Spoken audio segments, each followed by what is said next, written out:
Everybody, welcome back to another episode of the Fortnite Story. I am joined alongside one of the best analysts in the game and a former professional Fortnite player. Vivid, how's it going, man?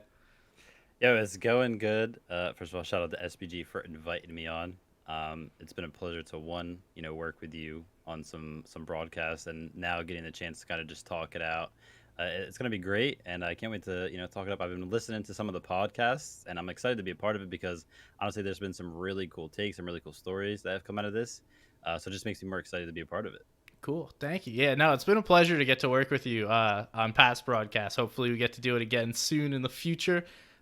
Which ones have you listened to? Just curious. Whose pods? I listened to a little bit of the MDF one, and then a little bit of the resub one. Okay. Those were the two interesting ones to me because they're talent as well as I am, right? So when I saw that you posted, I was like, man, like I got to get into the minds of some of the other people that I work with. You know what I mean, on a daily basis. So those are the two that I checked out. Yeah, two coworkers. Those two are also nice, fun conversations. I expect this one to be the same. Um, but let's start with you and your Fortnite career before you became a talent member, because there was a period of time where you were one of, if not the best player in the world. First of all, did you know at that time that you were like the best when it was happening? Um, man, I don't think so, honestly, and it's crazy because it really wasn't that long ago when I was a Fortnite pro, and like a couple of years or whatever. But it's so hard to remember a lot of it, honestly, because it just feels like it was such a long time ago. But no, I don't think I felt like I was the best at any point in time. I was pretty level headed. I feel like when it came to the competition and being a professional in Fortnite, there was always people around me that would always be telling me like, "Yo, you're good." Like even before I was professional, even before I made like a dime on the game, a big reason why I got into it was because a buddy of mine that I'd been playing like Xbox random games with like Gears of War and stuff like that. He was like, "Dude, you are so good. Like you have to throw up the stream." So I feel like people around me would always kind of like hint at the fact that I was really, really good. But during the time period itself, I don't think that I was ever just like, "Yo, like I'm so good. I'm the best." Overall, it was just like a surreal experience to be able to do that kind of stuff Yeah, in general. Yeah, I can imagine. So you weren't like in a Yamzo, just like, yeah, I'm the best. I'm my favorite player. I know we've chatted about that clip before. So We have, yeah, dude. Listen, I love the fact that Yamza is that confident because, and I feel like the reason that I love the fact that he's that confident because I would never be that guy to like openly be like, I'm the best. You know what I mean? So I love the fact that he's like that. I think he could really like give him the edge down the road a little bit as he gets some more experience. yeah, definitely. And like he's continued to play very, very well. But going back to you, when did you like realize that you were as good? Because you said some of your friends were hyping you up and like people around you Yeah. were telling you were good. Like when was the moment you were like, oh, I could actually like be one of the best at this? What's awesome is back in the day, people used to love to look at. I remember looking at like stats of people online. Like somehow there was like some tracker out there, and I would always look at my stats and compare them to streamers. Like this is before that I made any amount of money, and I would look at my stats and I'd look at the streamers' stats. And obviously, this is like a terrible thing to do. Like I would not advise doing this at all. But I was just doing it right out of the fun of it. I was like, "Yo, I'm playing this random game. Like I'm a nobody." And I feel like I'm watching all these streamers, and it looks like I'm better than them. So let me look at this like stat page, and sure enough, like my stats were like 10 times better. Like I think going back, like I think like duos and like squads, my win rate was like higher than like 30% or something like that, or something crazy along those lines. And I was like, dude, I have better stats than like every single person that I look up to that plays this game. Like, am I that good? Like, surely not. I'm just like finding random pub stomps and stuff like that. So I feel like that was like a first inclination during the early days of Fortnite that I was like pretty good at the game. I would say like the first official thing that I would hold merit to, and I used to know this event by like it was like the back of my hand, but I can't remember it now. It was some Blitz showdown or something like that. It was like a completely open event, and I think the reason it was called Blitz is because I think the storms like sped up or something. It was a little bit of different of a game mode, Okay. and it was like I said, it was completely open. And I remember getting like 19th in this event, and basically what ended up happening was because I got 19th. That's the reason I actually got invited to the first summer skirmish because I placed so high on that leaderboard. They just randomly selected people that were on that Really? leaderboard. I'm pretty sure, And so that's how I actually got invited and started, right? Like I was a complete nobody, and most of the people that got invited to summer skirmish were like people that were already in the scene. But like me being a nobody, that's how I got in. So placing 19th, like I remember screenshotting it and sending it to my friends and stuff like that and talking about it. I was like, yo, I got 19th, like this is crazy. Um, but yeah, outside of that, I mean, being good at the game was just kind of always natural. It was I mean, sick. it makes sense though that you would look at stats. I feel like when everyone first started, it was like, how many wins did you have, or like Yeah, what was your exactly. win Yeah. percentage, and that was the only thing that mattered because PR earnings really wasn't a thing. And KD was kind of, you could Yeah. kind of look at KD, but I feel like less in Fortnite than other shooters it mattered. Um, and then do you know for a fact that's why you got invited to the event was Yeah. placing in? Oh, okay. Yeah, 100%. I might be able to like find the email or something like that because I remember like Lumen was the one that emailed me, and I think it said in the email like, "Hey, based on your performance in yada yada yada, like you've gotten an invite or something like that." I'm pretty sure that was the case, but I could be wrong. And then 4 wins in summer skirmish, and then from there the legend was started. Dude, that was a crazy time. Honestly, like literally, it's like literally zero to hero. Like that was such a crazy moment to the point where like I don't even know. Like it feels like in the moment it was probably like such a blur. Like everything was just happening so fast. Um, but it was awesome. And honestly, before summer skirmish, something that a lot of people don't know, which is really really cool. God, the timeline is so jumbled. So I'm trying to make sure I get all this right. But before summer skirmish, and I kind of lied to you because right, you asked me when I thought I was first good. I'm pretty sure before summer skirmish, I got invited to play on like this like scrim team. For like step one scrims, and step Okay. one scrims was basically like the open. Yeah, I think they had an open system, but it led up to like invite only kind of stuff. So I was just streaming one day, and this friend talked to this friend, and then that guy talked to this guy, and eventually this guy named Charlie, he reached out to me and he was like, "Yo, dude, like," or maybe I reached out to him or something like that. But I basically somehow got in contact with this Charlie guy, and we wanted to do tryouts for his scrim team. And I kid you not, this was my tryout. Okay, Uh he oh. invited me to a game of Fortnite. Okay, it was squads, like literally straight up. It wasn't a scrim, anything like that. It was pub squads. We played one game.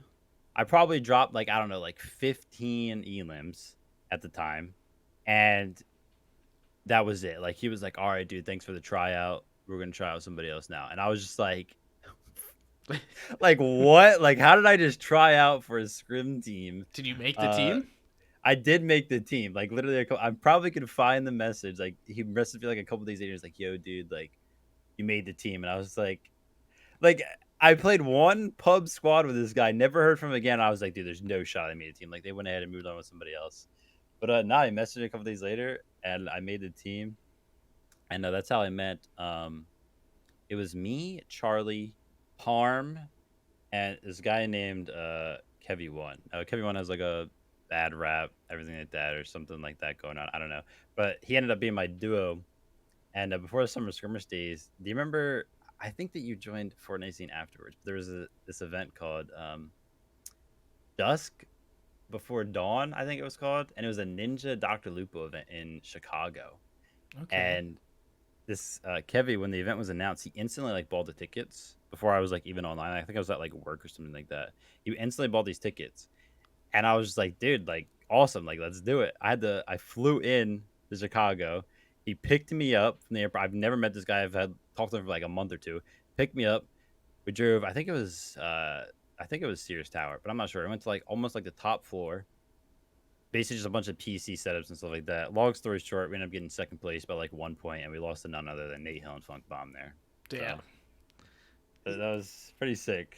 Yeah. No, I was playing Fortnite at the time. I didn't really know competitive Fortnite existed, probably until like midway through the summer skirmishes. That's about like where I was at, and then really fall skirmishes into Winter Royale is when I actually was like, damn, this is kind of cool. Because up until then, it was just, a game that you play in your free Yeah. time and you play with your friends and they all yell at one another and then you're doing that. Yeah, it was from there I've been following it since. But it's been a cool time. You've been kind of the day one. I mean, if you're just looking at like, I have the unfortunately the Fortnite wiki up, which rip they lost a lot of their people and it's not going to be updated anymore. But you know those Yeah, I saw historical that. things will still be there. Yeah, you got a great start there, man. Lots of ones, twos, threes, lots of them. You got a good start. It's cool to see. Yeah, the first summer skirmish was it was crazy because literally if you were kind of I feel like if you were invested into the comp scene at the early days of Fortnite, you had a couple of streamers back then. For me, the main one was Chap. Chap was one that I liked watching the most back then, and we went into this summer skirmish thing, and the rules back then, there was like some random format, whatever, but it had this stipulation where if you won two games out of like I think we played five or six, or we meant to play five or six, if you won two games, you automatically won the tournament. Like you should have just Hmm. won week one of summer skirmish, and Chap and Tom won the first game, and this is back, dude. The servers were pretty bad back then, right? Laggy first game. You got to like mentally reset everything like that. And we got into game two.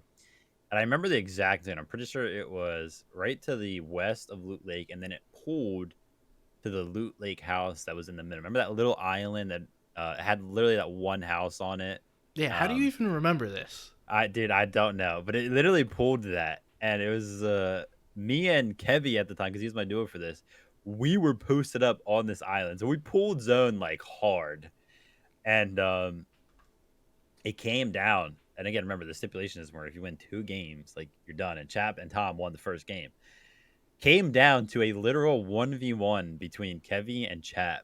And this is where that famous clip is from, where Chap it was Chap, right? He GLs himself and he ends up dying, right? Like he's literally in a 1v1 to win the tournament against Kevy, and he GLs himself, grenade launchers himself.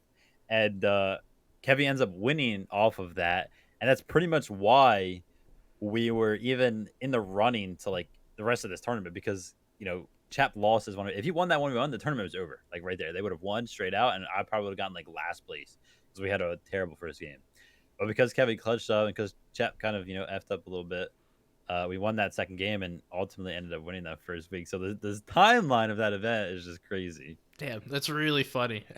Especially because like imagine you play two games and the event's over. Like that's Yeah, I just think I was like, what? that's it. Week one, two games, these two just kick ass, they continue to move, and it's like, all right, yeah, no, we're not doing any more of this. Good luck. See you guys next week. Thanks for coming. Um, they definitely finished what, probably second or third, I would imagine. Yeah, I mean, I have no idea off the top of my head, but I would assume so. Winning a game back then was like huge. Like you were guaranteed like top five, top 10 or whatever. And they obviously probably played pretty well. But I honestly I don't know because the lag was so bad back then. They might have just like flopped. So is it possible? Fair enough. Fair enough. So you mentioned that Chap was one of your favorite streamers, and for a lot of people, like the start of Comp Fortnite was probably watching Chap. He was like the big one at first. Him, Tifu, kind of blew up. Yeah. Tifu a little later, I would say. And then, what was it like being able to play with someone that like you looked at as like someone you looked up to?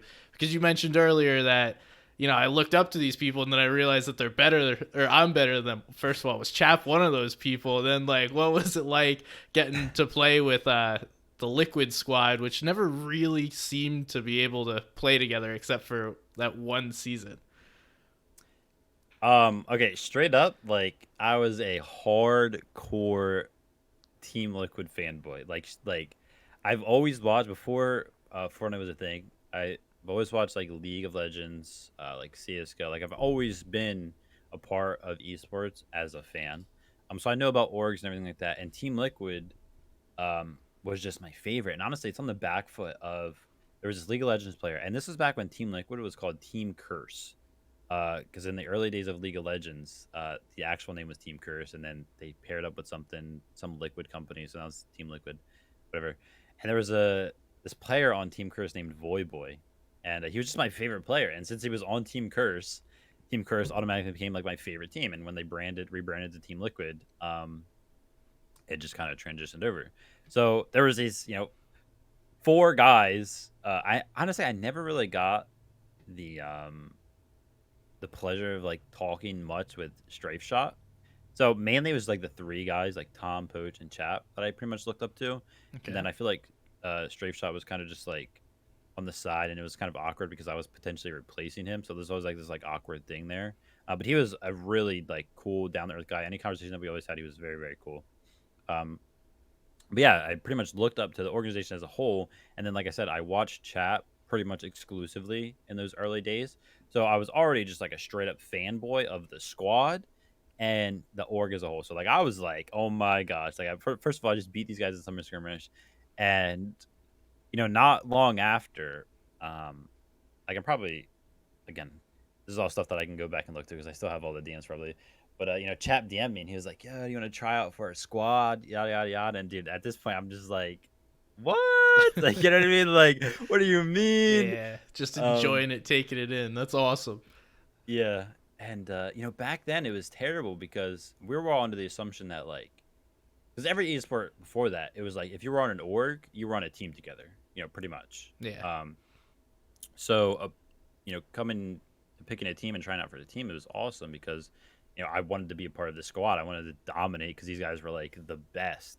Um, so that was like a really really cool opportunity, and like I wish you could still find the stream because I remember talking to my chat and like freaking out with them while joining the lobby with the rest of the Team Liquid guys and going into the first scrim together. Like I specifically remember just talking to them like, oh my gosh, like I'm here, I'm with them. Um, it was just so cool. Like it was literally like meeting like your idol, and then I don't even know. Like it was crazy at the time, and still I feel like throughout my entire Fortnite career, Chap was probably the one player that I looked up to like throughout for sure. So it was crazy. Yeah, that is crazy to hear, especially like everything coming together. Like your favorite player might have been influenced. Was he on Liquid before you started watching him? When did he Yeah. join? Well, I'm I sure feel I could like no, figure I this feel like I out. watched him when he was on Team Liquid. I think Okay. I don't think I knew them because they were called Splode at one point. I think was their scrim team name before they were signed, and I remember always talking to them about like, oh, when we were called Squat or Splode, and I don't really remember when they were called Splode. So I'm pretty sure they were on Team Liquid when I first started watching him. Interesting. Okay. So like similar fanboy moment. You guys were some of my favorite people to watch when I was first starting watching Fortnite. Like I'll still watch Tom play whatever he plays now, Yeah, just because like it seemed like you guys are really freaking good at the game, but had a lot of fun, and were one of the few that didn't try and play the game the way it was intended. If you know what that, like what I'm trying to say by that, because especially 72 hours was always trying to like break the game in some sort of way. And then you three pretty much, and Poach as well, also just were all over the place, right? Like at the early days of Fortnite, it was you guys and the FaZe guys. Those were like the two big like Fortnite teams essentially, and everyone thought it was going to squads like you mentioned. yeah. And then it was like, nah, we're doing solo and duo World Cup. Good luck, everybody, and figure it out, which is really interesting. But you qualified for World Cup, almost double qualified. Um, you told me Oh an man. awesome story about you qualifying for World Cup. You want to share that one? Okay, so um, you said so much there that I want to talk about. First, at Fire one away. point during this, let's wrap back around to Tom being a teammate.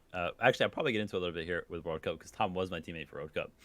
But gosh, man, solo World Cup. Listen, I'm gonna be straight up. I've only said this like a couple times, but leading into like World Cup was probably like the downfall in terms of like playtime for me on Fortnite for sure. I probably played maybe like 5 solo scrims leading up to it. Me and Tom were going pretty hard in any of the like the pop up tournaments. There's like Explorer pop up cups and everything like that. There's a bunch of YouTube videos out there of where I think we got like third, first place in a couple of those. So we were a pretty good duo leading up to the World Cup. But solos, I just did not care for it anymore. That was like the downfall of literally like my playtime when it came to Fortnite. And it was terrible because I was at the time there was like a solo player. Like I literally made a lot of my name from winning a solo summer skirmish week. Like yeah, like we got first place in duos. I think me and Poach got like second maybe or nah. I think when we played duos in summer skirmish we did pretty bad. But solos was usually where I did pretty good. And like I said, I wasn't really practicing. But week one, comes around for World Cup, and for anybody that doesn't remember, it was this 10-week long qualifying thing, 5 weeks of solos, 5 weeks of duos, and you had to get top 6 on the NA East region to qualify for World Cup.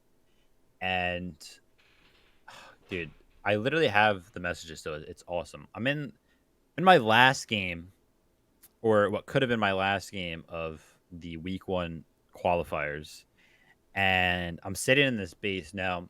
This is at the time where people started to kind of figure out the meta around, when to queue up or when to leave your games, right? How to maximize the amount of time you have in these tournaments, right? Because if you have 10 games to play and you have 3 hours, every Fortnite game takes like 24 minutes around there. You have more games than you do time technically. So I'm sitting in this box and there's people are just running it down, right? Because there's like 10 minutes left in the queue. And if I play this game out, I will not get into another game, right? So it's like, okay, do I do the same thing that everybody else is doing? Do I W key, get some points, go to next, and throw it all at this game? So I'm sitting in a box and oh gosh, Lonely Lodge. It was right outside Lonely Lodge. I'm sitting in a brick. I don't know how I remember all this. Brick base. Peek out of my cone. This is probably before cones were like even fixed to the point where like you couldn't see through them anymore. Maybe they were fixed. Who knows? And I start messaging the Team Liquid group chat. Right, it's me, Tom, Poach, Chap, and then Corey, our manager. And I'm messaging it. I'm like, dude, guys, like I'm at 50 points right now. Like top 10's like 60. Like what do I do? Do I stay in this game? I got 10 minutes left. I can run it down. I can queue into another game. I literally messaged them while sitting in a box during like a freaking World Cup qualifier, $30 million tournament. I'm just messaging them on Discord casually. And the general, we were all going back and forth. The general consensus, and I'm pretty sure Chad was one who's like, dude, just like stay in the game.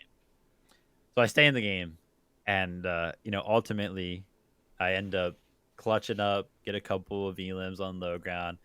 I actually watched this specific clip. It might be on my YouTube channel or something like that, but they show it on like the main stream at the time of my run through.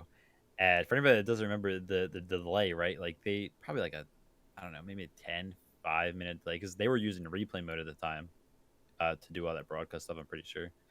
So it was like a big delay, but they ended up showing it on the Fortnite broadcast. But yeah, I ended up qualifying, and I remember, I was like, oh my gosh, like typing in the chat, like I just got 10 points or whatever like that. I have 61. Is that enough? Is that enough? Is that enough?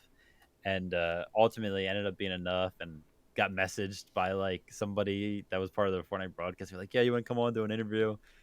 So I did an interview. I almost slipped up on the Fortnite broadcast at that time. By the way, you can watch the clip. Like I almost said a cuss word. Ended up catching myself.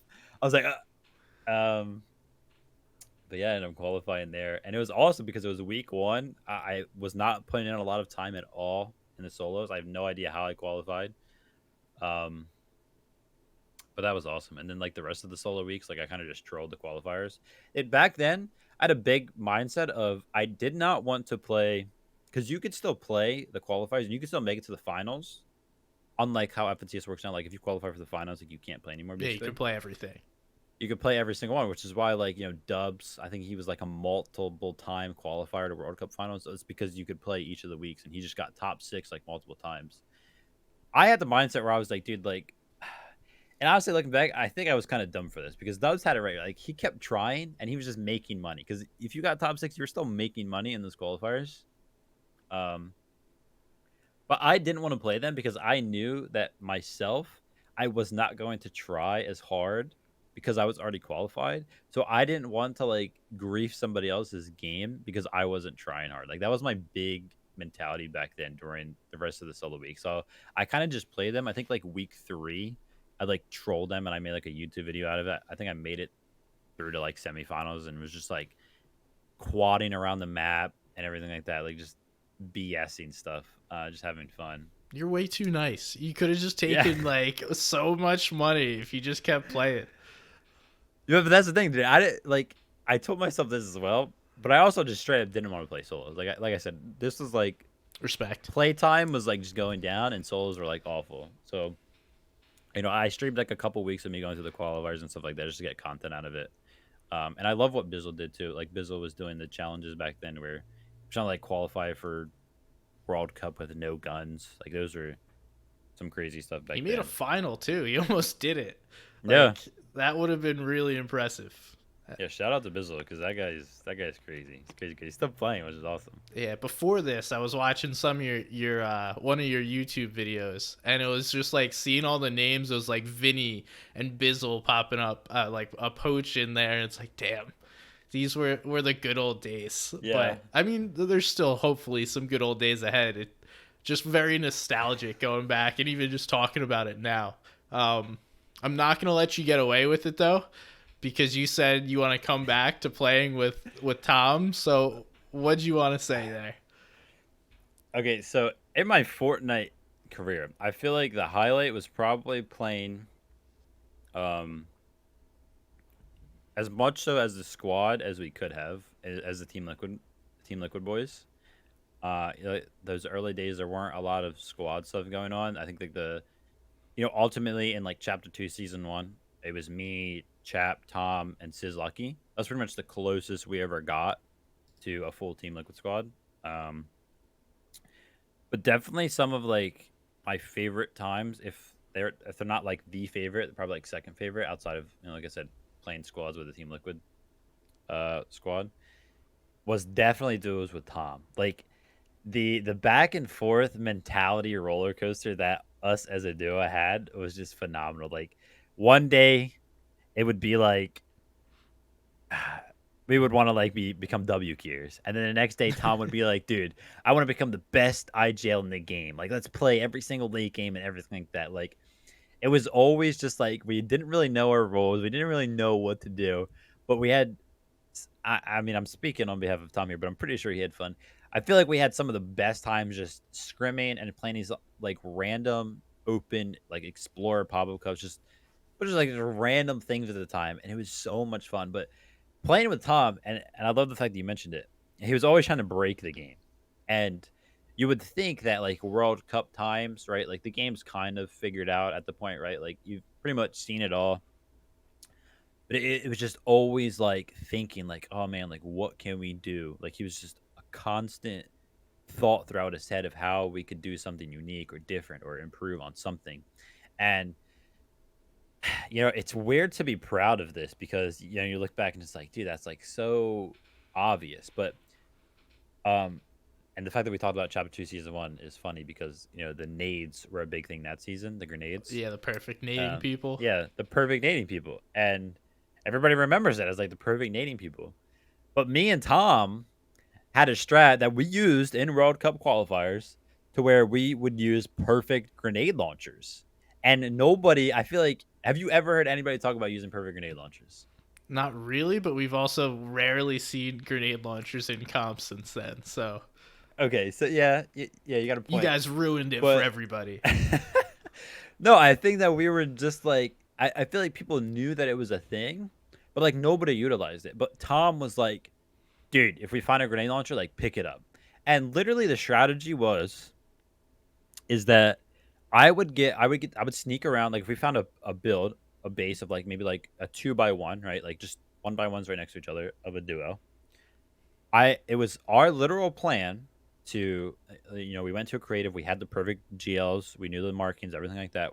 And the strat was I would try to find a way to sneak around behind this base or get an angle or something like that. And then Tom would like from some different angle would shoot these perfect GLs, and we would pretty much just like W key these guys. And it worked so freaking well. And I love that because, Tom came up with this idea and we put it into fruition in like literally like one of the biggest tournaments ever. And it was just really, really cool.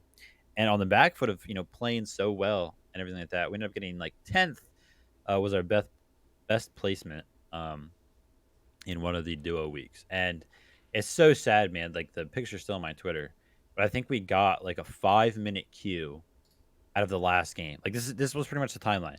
We had a great like, let's say it was like game like 5 or something like that, and we have X amount of games left, and we have like 10 minutes left.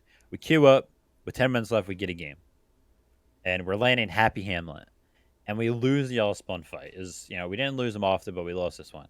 And I was like, full reset, whatever. We have like 6 minutes, something like that. We get into the lobby and we queue up again. And it's like, all right, let's go. One more good game, we're getting top 3 guaranteed. And we don't get a game. Like literally, we straight up do not get a game with like 5-6 minutes left. And it was the most like heart-wrenching feeling ever. It's like, dude, like this was our week. Everything we had was right here. And ultimately, yeah, we died off spawn. Like we probably could have won that one and played that game out and maybe got top 3. But we didn't get a game, and it was just like, dude, like what the heck? But those times with Tom were awesome, and something that some people know at the time, but we went to Washington D.C. to try to get like 0 ping, and we went there together. We like shared a hotel room and everything. Team Liquid hooked it up. They knew it's somehow. What is it, like the Washington Wizards? Is that like the basketball team? Yeah. Yeah. Okay, the Washington Wizards. The Washington Wizards have like an esports team, I guess, of sorts. I don't know Okay. what it's called. And so we went to their like facility, and that's pretty much where we played it. It was literally like an office space, and somehow these guys had like Alienware 240 hertz monitors, like beefed up PCs, and it's where we played like these qualifiers for one of the weeks. But it kind of wasn't worth it because Washington D.C. didn't even end up having 0 ping, so we pretty much went from like our normal ping at home to like the same ping. But it was cool to be there in person with Tom. Um, but yeah, World Cup times were fun, especially with Tom. Yeah, I can imagine. And throwing yourself out of your comfort zone of playing at home and like everything Hmm. you're used to for what turned out not to be an advantage was probably not the best play, but hey, you tried and I'm sure you guys had fun. So, Dude, it was awesome. We got Shake Shack like every day, and at one point, dude, apparently, so I come from, um, like farm fields, like the middle of nowhere, basically, okay. and apparently it's like normal, I guess, for this one school or whatever in Washington D.C. to where when they have lunch, they can like leave the school, Hmm. and I've never heard of this before. Like we were at Shake Shack probably like noon, you know what I mean, around lunchtime. Like I said, we got Shake Shack probably like 5 times out of like the 3 4 days we were there. It's crazy. Um, we're at Shake Shack, picking up our Shake Shack, and this group of kids is there. Literally, it's like school kids. They have their uniforms, their school uniforms, and everything. So they all like are dressed the same, and they recognize us, dude. And it's just like, what is going on? Like just these random kids in Washington D.C. recognizing us. So that was pretty cool. Yeah, I feel like you'd be a good person to recognize on the street. You're a very like humble, nice person to talk to. Um so, if I saw you, I'd definitely come up and say hi. You're not too intimidating. The picture of us meeting this kid is out there somewhere. I don't know if it's on my phone or I think maybe Tom posted it or something like that on Twitter. But yeah, we ended up taking pictures with him and stuff. So it's really cool. Nice, good for you guys. And so there's some more Fortnite, but we've kind of chatted a lot about this, and there's a few other things. So let's get to like the back half of your career, and like you started puttering out, right? It went from Yeah. being the best in the world, then being one of the top players in the world, to then not necessarily living up to the player you were. What do you attribute that to? Do you think it was a lack of effort? Do you think the interest wasn't there, or do you feel like there was other factors that didn't allow you to succeed as well? Because I mean, your last FNCS, I guess last FNCS Grand, you finished 15th with Nanolite, so like I Yep. would consider that pretty freaking good. Um, and then like after that, what happened to where you decided to then stop playing the game? So I don't know the timeline exactly, but I'm pretty sure that was the last duo FNCS. I could be wrong. Do you know? I Yeah, think it was it's trios after trios that. after that. Okay, it was trios after that. First of all, I feel like duos. That was probably the last time Oh that wait, I sorry, played. it was solos then trios after that. Okay, yeah, we don't count solos. Yeah, there's no shot that I tried at all in that solos, like for sure. So we'll just say it was duos and then trios. Duos with Nanolite. First of all, it was awesome because, gosh, we were terrible at getting eliminations, like straight up. Like if you go back and look at our our match history for that, we probably got like maybe 4 eliminations throughout those grands. Probably probably not actually, but definitely on the low end. But that was probably the last time that I really tried during an FNCS, I feel like. And that was just on the back foot of, scrimming with Nanolite, playing in all the tournaments. I remember landing at the rig, double heavy sniper was a thing. We would usually get that. But the thing that was terrible about it is that we were going up against Dubs and Mega, like of all Uh, people. Um, so like scrims would go terribly. It was just like a grief fest of us trying to, like me and Natalie versus Dubs and Mega, like we're just never winning that. You know what I mean? Like just never happening. So it was just this grueling thing where it's just like, and I remember talking to the chat. Honestly, I was talking to the chat. I was like, dude, like we can't win all spawn. And he's like, do you want me to like try to help you with like dropping? And I was just like, nah, man, I guess it's not even dropping. It's just losing the fights, like straight up. And it's just, it's serious. It's Dubs and Mega, literally like the, you know, really good fighters, really good mechanical players versus like two players that want to just hide all game and play placement. Like, it's just how it's gonna go. well, and But if like you're thinking of it now, Dubs and Mega aren't the players they were. They were one of the most prolific duos at the time, like coming yeah, off of literally. dominating World Cup qualifiers and then still being so good. I mean, they're great now, but back then they were some of the best players. So it only makes sense that they are a freaking tough team to fight off spawn. Yeah, exactly. And honestly, I had the same mindset then, right? Like, I was very openly like I had respect for players, and it led to like being almost intimidated in some sense by certain players. And I feel like an all spawn fight against Dubs and Mega. At first, it's like, oh, dude, we're getting contested by Dubs and Mega. But like as these fights went on, like don't get me wrong, like our win loss on these all spawn fights is probably like 30-70 or something like absurd, right? Like they were definitely winning more, but the fights that they were winning, it was very like close. You know what I mean? Like we definitely were putting up a good fight. But, like if we were just like a little bit better, then it would have been like, it would have been fine.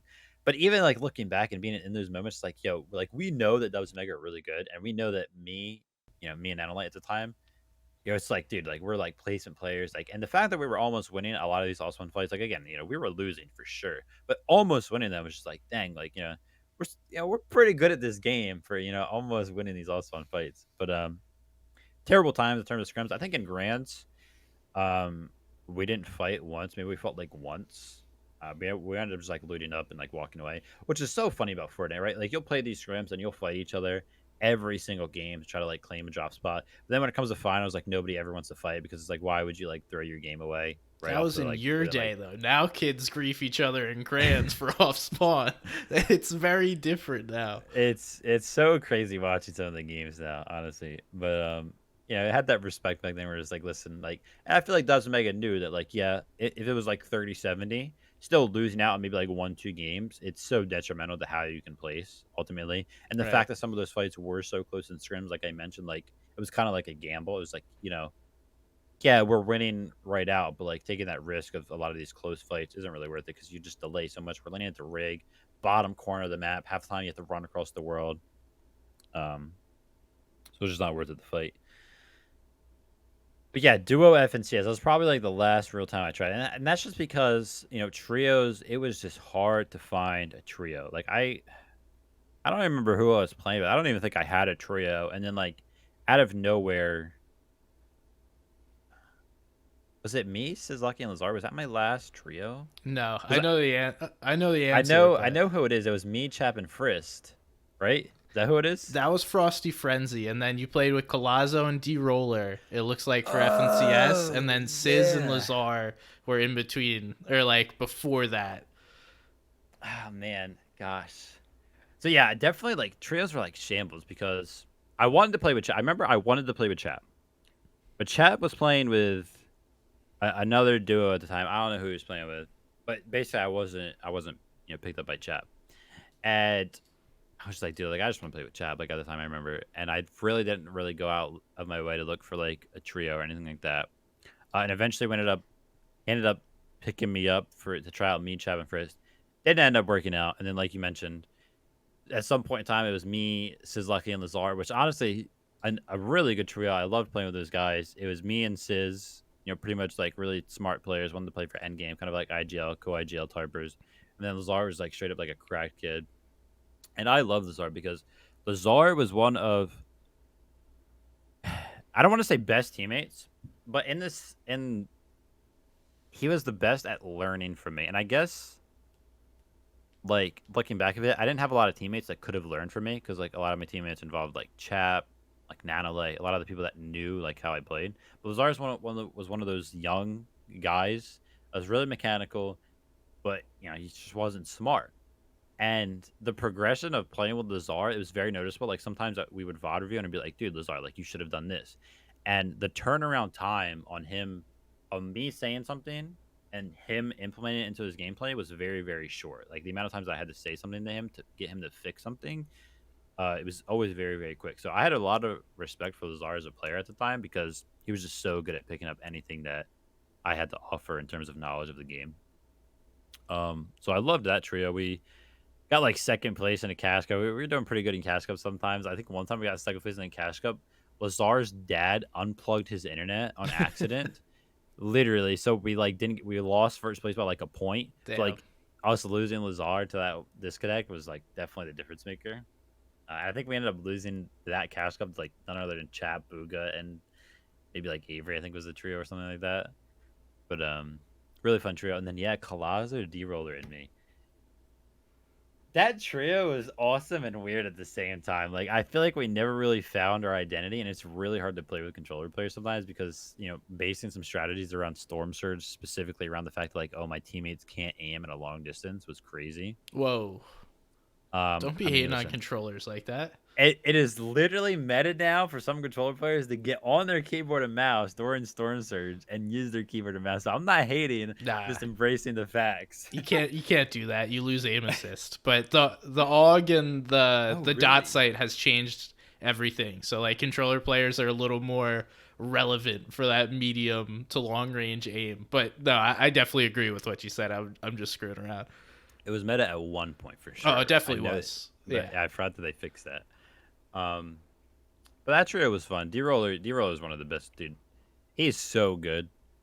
And every FNCS, whether it be throughout qualifiers, I feel like he gets so many random eliminations and stuff like that. I'm just like, dude, that's so D-Roller because he just likes to get in and he just wins every single fight in this type of situation. So I love him as a player too. But again, the downfall of the career, definitely just interest in the game for sure. Like I just stopped playing as much. I remember, timeline wise, I had a 2-year contract with Team Liquid, and that ran out in I forget what year it was. What September of? Let's see, that would have been 2020. So September of 2020, I believe it would have been, and this was right around the time of trios. I'm pretty sure. Don't really know for sure, but my contract was running out, so renegotiations started with Team Liquid, and renegotiations happened before my contract actually ran out, right? So we're trying to negotiate, and ultimately we couldn't agree on, basically just came down to like a salary agreement, and couldn't agree on a number. So I was like, okay, well, respectfully, like I'm going to hold this offer, and then I'm going to look for other organization offers, and if I don't get anything, then, I probably will re-sign with you guys. Okay.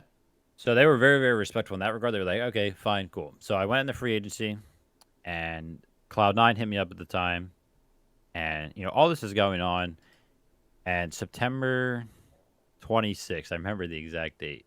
I don't remember what day I signed with Cloud9, but September 26th, I met this girl. Yada yada yada. The rest is history. We're not together anymore, but it was a great year and a half. And so meeting her was kind of just like, one, I have this potentially going on in my life now. Not really crazy on offers that are going on around in the org scene. Fortnite's kind of just like, it's not really been fun, yada, yada, yada. But Cloud9 at some point during this time period comes in and it's just like boom. And you can take that as you want it, but it was crazy time. And so I pretty much, what does that even mean? All you said is they come in here and boom. Dude, gosh, I guess I can say like whatever. I don't really care. Basically, the amount of money that the amount of money I was offered from Cloud9 was triple my offer from Team Liquid at the time. Jesus. Okay. So literally, I pretty much instantly like signed this thing. Like not even kidding. Like it was almost like boom. Like okay, I'm on cloud nine. Let's play some freaking Fortnite. And dude, I don't even think I got to play an FNCS under the Cloud9 brand. Like I was with them for 3 months. Like I got 3 months of pay from them. And January like 1st, dude. Wait, God. so they signed you what, like in October or November? I remember being 3 months. I think it would have been October, right? Because I got October pay, October, November, December. So I think so. Okay. That would make sense. Dude, I don't even know. Like we had all these good ideas. I had a nice talk with Jack. You know, we're all on the same page. Chap got signed as well for again absurd number. Like they were just like, dude, money was just flying at this point. And so we both took it, right? Like we were both making crazy money. And you know, come like literally again, I don't even think we got to play an FNCS under the Cloud9 name. We did a couple videos. The Cloud9 Fortnite channel did not do as well. Like if you go look at it now, it probably has like 3K viewers on each video. We did a couple alongside like I think it was like Frist.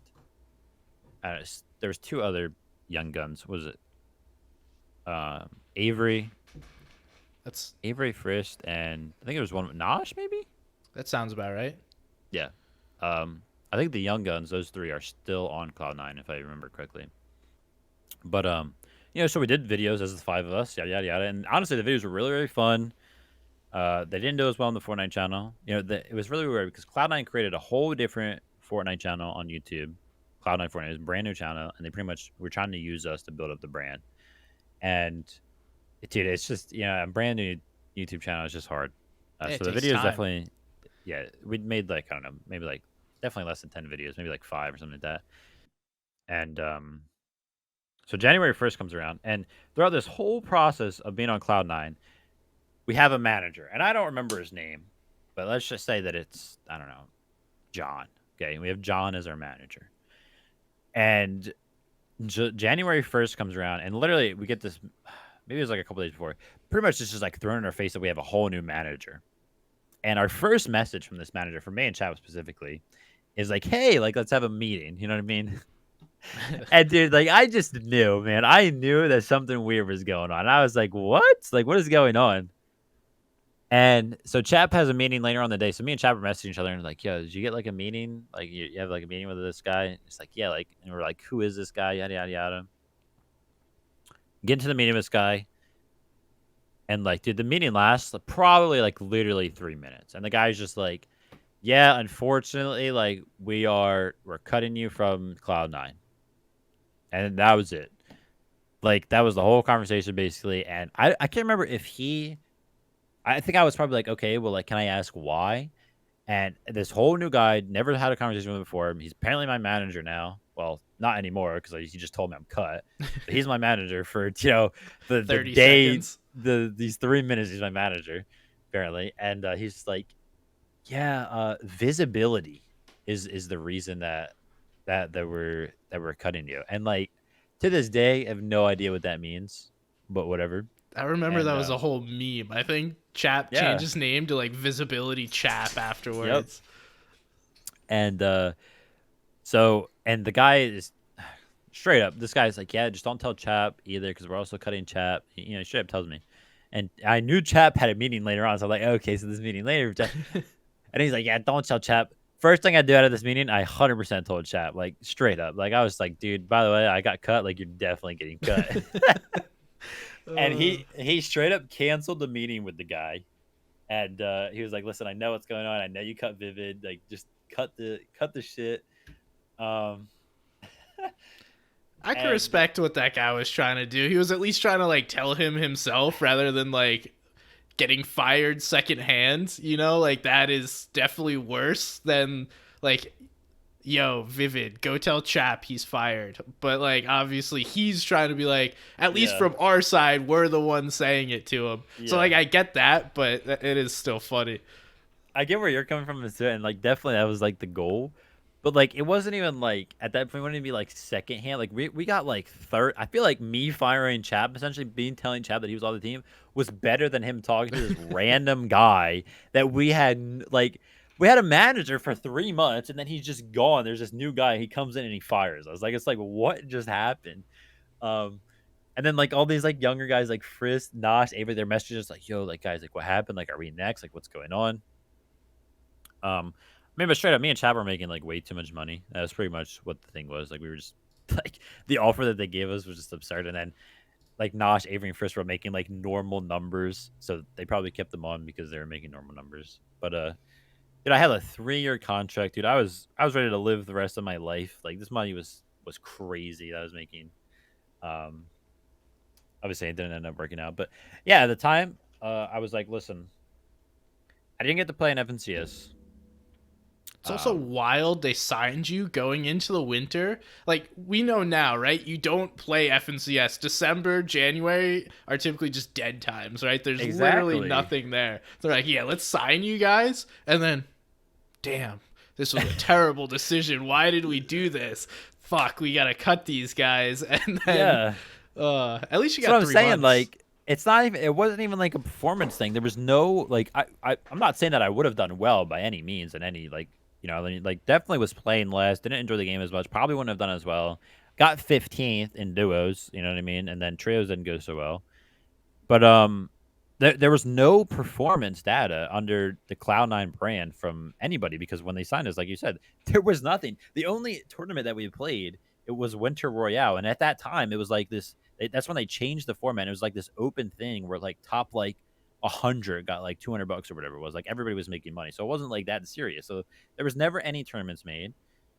Um, I have no idea, and this was also during the time. I don't know if you're in tune with like other esports and stuff like that, but this whole CS:GO thing came out from Cloud9, and they called it the Juggernaut. And there was this like this huge revamp of the Cloud9 team, and they basically threw literal like millions of dollars to pick up some of players, and like they must have just got funding or something like that, and they just went crazy because they did this whole Juggernaut thing. They signed me and Chad for like absurd amounts of money. Um, so whatever was going on over there, I have no idea. But C9 Classic. Because they've done that in other esports where they pick people up yeah, and then like just drop them out of yeah, nowhere. I remember like Hysteria was one of them. And Hysteria made the point on Twitter, when me and Chad mentioned that like, hey, what's going on? Okay, I got a notification on my phone. I wanted to make sure nothing crazy is going on. But Hysteria came back, and if anybody remembers, Hysteria used to play Fortnite in the other days. I think his run in with Cloud9 was around Fortnite as well. He's like a Halo player. He loves Halo, but he was on Cloud9 for Fortnite, I'm pretty sure. And middle of his contract, I don't know how long into it, Cloud9 ended up cutting him.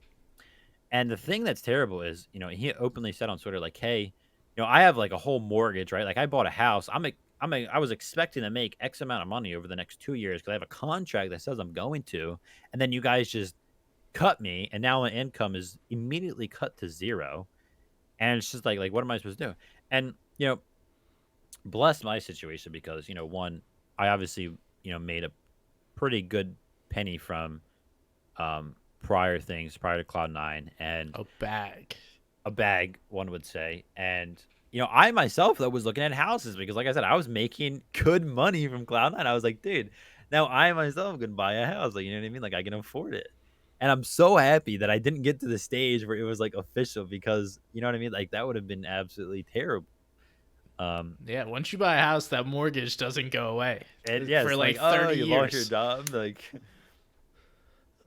So that all but happens. And yeah. then that was probably the tipping point that you're like, screw this, I'm done. Or was there anything else? That's when the Twitlonger came out for sure. After I got dropped from Cloud9. I think it was maybe like 2 days later. I made a Twitlonger and I was like, hey, listen, it's been fun. I'm done. You know what I mean? Like this whole thing. Yeah, I was committed. Like I had an end goal. I was gonna be on Cloud9 for 3 years, play Fortnite for the time period, play the best of my ability. Stream everything like that, and yeah, I just ended up getting cut short. And at the time, it was like, listen, I feel like I've burnt the bridge on the Team Liquid train, right? Cloud9 is one of me. There was a couple other orgs I was talking to in the process, and I pretty much told them like, "Hey, listen, I just got a crazy offer from Cloud9. Sorry that I'm going to cancel this, but I'm going to sign with Cloud9 because the offer is so absurd." Like literally, like I not burnt bridges, but I pretty much told other orgs like, "Hey, I'm going with Cloud9." And after 3 months, like, what am I going to do? Start searching for another org? You know what I mean? And Fortnite at the time, like we said, there was no FNCS for like 3 months. There's not a lot going on. Orgs aren't really looking for players at this point in time. There's just nothing going on. So it's like, there's nothing going on in the game. This org just dropped me. I at the time, January, this girl that I was talking to, she wasn't my girlfriend yet, but we were hanging out pretty much every single day. So I just had other things going on in my life that I wanted to invest time into. Um, and so yeah, I pretty much was just done with Fortnite because I just didn't want to do it anymore, pretty much. And I said in this tweet longer, I was like, hey, I love Fortnite. I still want to be in the community somehow. I don't know what I'll do. Maybe I'll try to be an analyst of some sort. Maybe I'll try to, do streams. Maybe I'll try to do coaching or something like that. And if not, I was just going to go back to school because, before Fortnite started, I had 2 years of college done. And then in that summer time period, when summer skirmish, everything had happened, I just didn't go back to college, right? It's called a leave of absence. Basically what that means is my whole account at my university is still like set up and everything like that. So I can go back pretty much anytime. Um, but I was like, all right, well, you know what I mean? If I don't have a place in the Fortnite community anymore, then I'll just go back to college. So I had a pretty solid plan. And not long after, I got reached out to. Um, so I had two kind of like avenues that I wanted to kind of maybe go, and I was like, I can either maybe one try to get a job at Epic Games. That's very very stable, right? That'd be a smart decision. I feel like I have always kept good relationship with everybody there. Fortnite would be an awesome game to work on because I know so much about it. I'm very very passionate about it. Or on the other hand, I'd be an analyst. I'd join the broadcast team, and that's pretty much what it came down to. Like unofficially, unofficially, like I pretty much could have gone either direction. I had a lot of help from some people at Epic that was like, "Hey, listen, like, yeah, we can get you in as this or this." And the two options were pretty much. I don't even know what I would have been doing at Epic Games. I talked to somebody who was like, and I asked him, I was like, straight up, like, what do you think I should do? Do you think I should try to get a job at Epic Games, try to work there, or do you think I should be on the broadcast?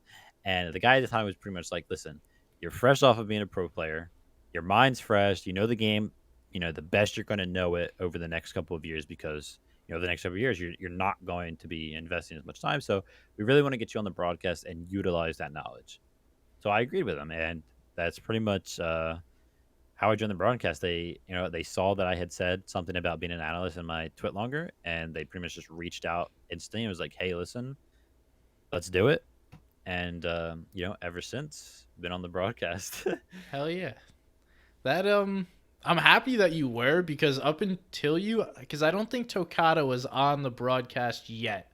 I think he was slightly after. So Yeah, you were the first player that was able to play at a high level that then joined the broadcast, and I feel like those insights were really missing.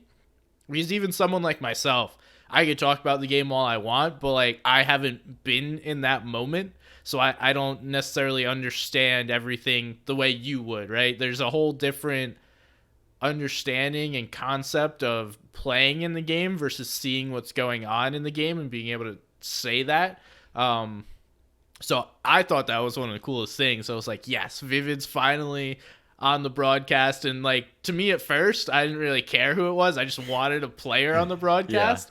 So someone that was like somewhat aspiring to do that at the time, it was really cool to see you then take it and run with it. And like, you started to say stuff, I'm like, damn, I've never thought of that before. And it was awesome to listen to. But then you've continued to do that up through this point, and hopefully we'll be seeing you at the Invitational here soon, because I would love to see you there.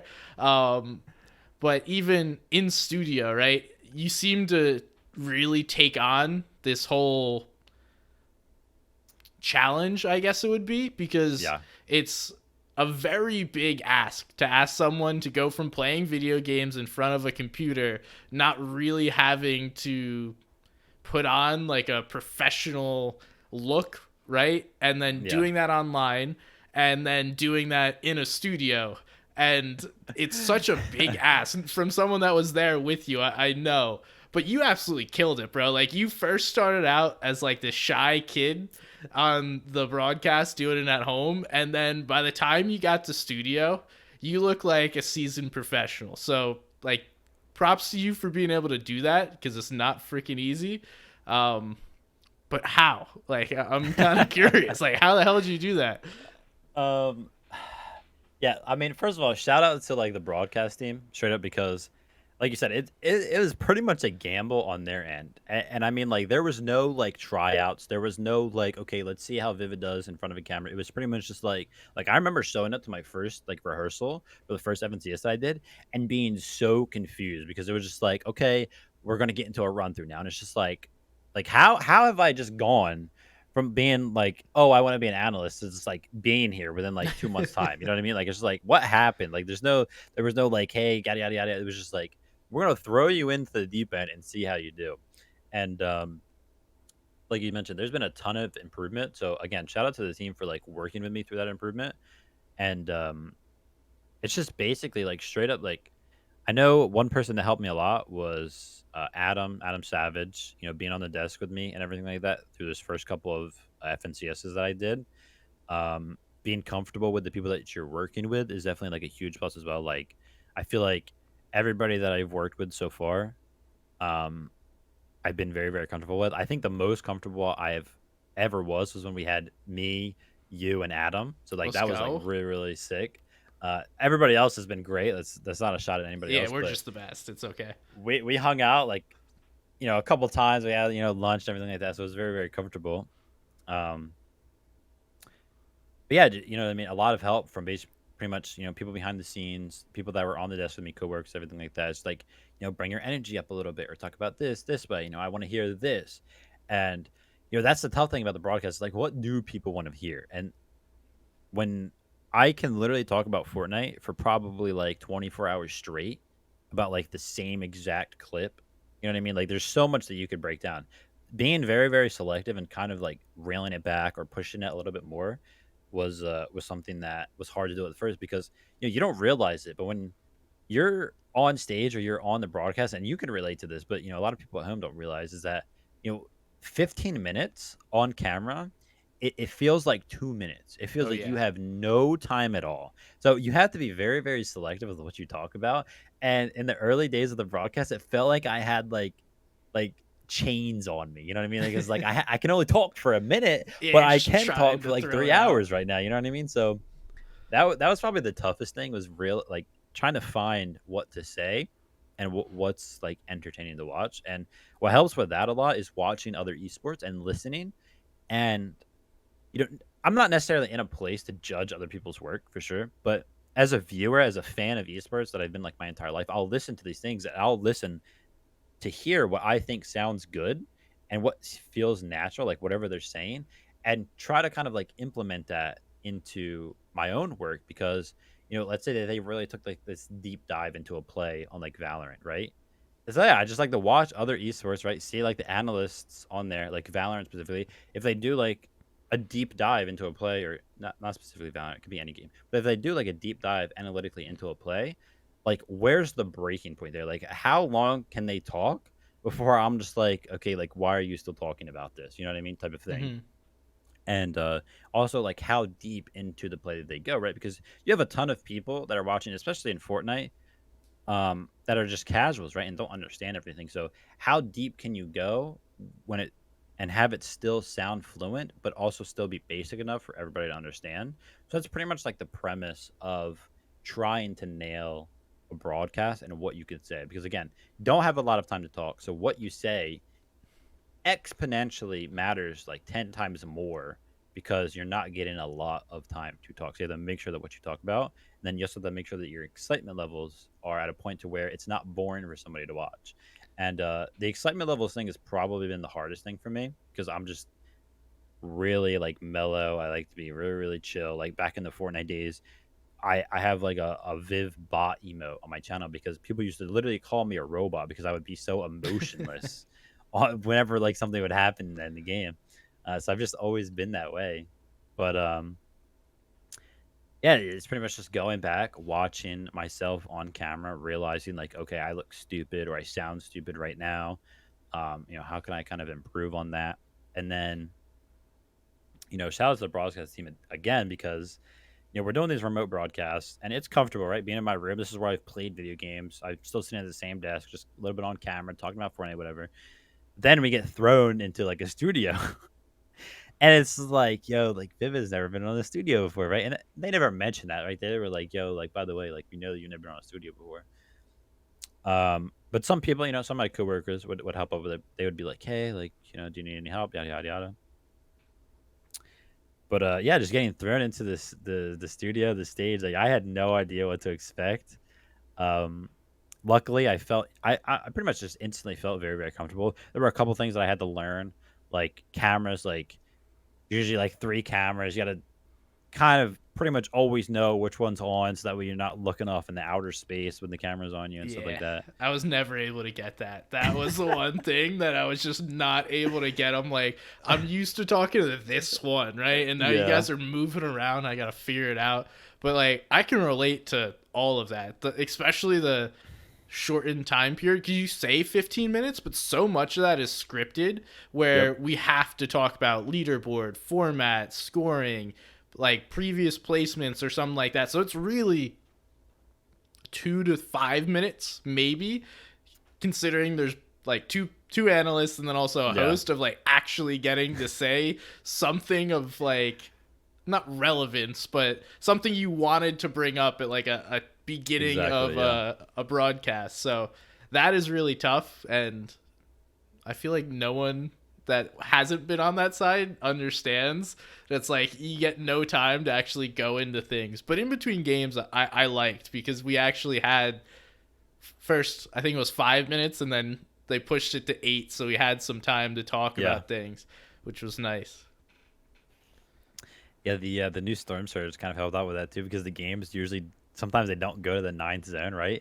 So that extra time that you lose at the end of a game is just pretty much just added on to the broadcast naturally, because you have to cut the game right after like a victory royale, and you come to the analyst, so you have a couple more minutes. So that was kind of like an adjustment as well, right? Like had a couple more minutes in between those games because of the Storm Surge. Um, but yeah, like when you're watching a broadcast, you can kind of feel like somebody's talking forever. But then when you're like on stage, it feels like you've only talked for like 30 seconds. It's like, oh man, did I say more? Like, did I say the right thing and stuff like that? But a lot of it just comes down to like trusting yourself. And what helps a lot is, I know that you do a lot of, external work when it comes to like Fortnite and knowing the game. And then I myself played for years. I just know a lot from playing for years. And then, somebody like Reese as well, who's always invested in the game. Like having just like a constant knowledge bank that is true, the facts, you know what you're talking about. It pretty much just makes the job almost do itself, because one, passionate about it, right? It's a topic that everybody on the broadcast loves to talk about. And then two, you can back that passion up with knowledge and all the right information. And that's pretty much your job, is to be an analyst. You want to speak on the right information. Um, so it just helps out a ton having that knowledge bank for sure. And then being confident on the stage. I mean, I really don't have any idea where that came from. I know that I've been to like lands before. Katowice had a crowd. World Cup obviously had a crowd. It was a stage, everything like that. So as a player, I've had experience on a stage. So maybe that kind of like transitioned, well, in some sense. Yeah, it But didn't feel new to you. yeah, it felt like something that was just like, okay, I walk here, I walk there, and to kind of learn what to do with my whole body, as opposed to like my upper body, right? Because this is broadcast, right? Yeah. Just torso up. You have a shirt on, whatever. Come into the studio, your whole body's shown. You got to worry about your pants, your shoes, where your hands are at, everything like that. Where everybody else is at on stage. Where's the screen? Just being like self-aware, and I feel like I've always had like awareness of my surroundings. So the transition on the stage was pretty easy. I didn't really have to do any work for that. Honestly, just can't kind of came naturally. Obviously, watching some of the stuff back, like this past season, we had a coach, and he was awesome. Like he pretty much told all the talent. He was like, "Listen, everybody here is really really talented, and I don't even need to be coaching you." That's pretty much what he said. Hmm. And but so when it comes down to that, is like if you don't have to, if you feel like people are good enough to where you can't really coach them, like he just got really really nitpicky with like really really small things. So having that coach there to like nitpick about like the small things, like he mentioned sometimes my eyes would like flicker. So if I'm looking at the camera, like sometimes they would like move a little bit. And I realized that because I have this thing where if I'm having a conversation with somebody, and I learned this early on, I don't remember where I read it or where I learned it, but somebody mentioned that if you're having a conversation with somebody, it's really, really polite to look at their eyes, right? Like you want to have a conversation, you look at somebody's eyes. Right. It Well, shows you're paying attention. yeah, exactly. But sometimes having a staring contest with somebody during conversation is awkward.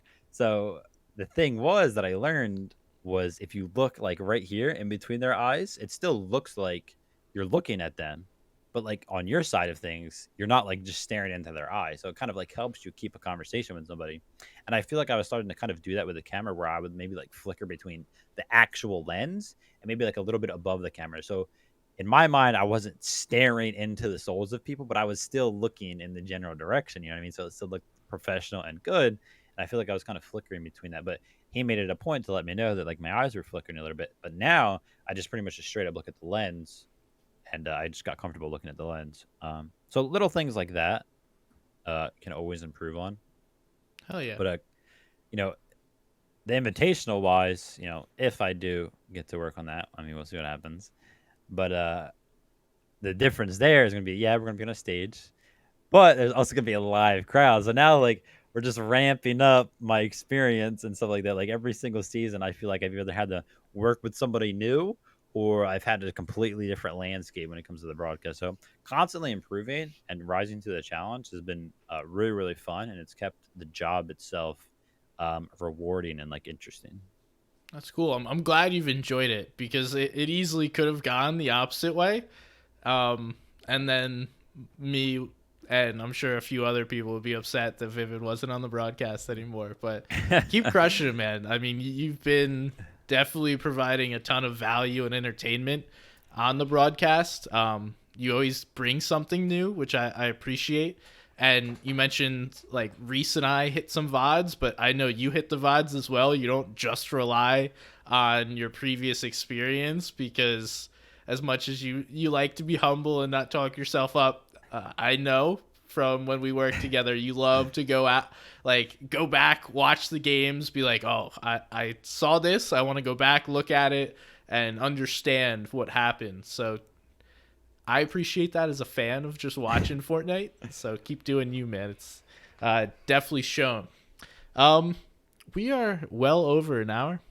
I didn't Wow. expect to get here this quickly. I would love to keep chatting, but unfortunately today is not one of those days where I could have a 2 hour long podcast. Um, we'll get to Told you I could talk about. I FNCS. told you I could talk about Fortnite for 24 hours, dude. Like, don't get me going. You know what I mean? Oh no, I know. I'll have to have you back here, and we can talk about the invitational when it gets closer. For sure. Um, but yeah, I got a couple of wrap up questions for you. First of all, thank you so much for coming on, Sharon. I appreciate you. Thank you for having me. Of course, man.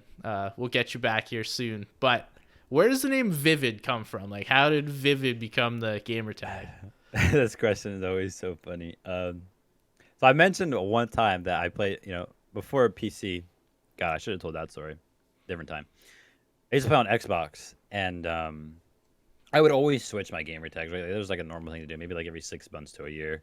And I had random names like Ninja Excel or Crazed One. Pretty much every generic sounding kind of gamer tag that you could ever really ask for. And it just came to the point where I wanted something to kind of describe my gameplay, and because I wanted to dominate lobbies, I always wanted to be good, I always wanted to be the best. That doesn't even matter.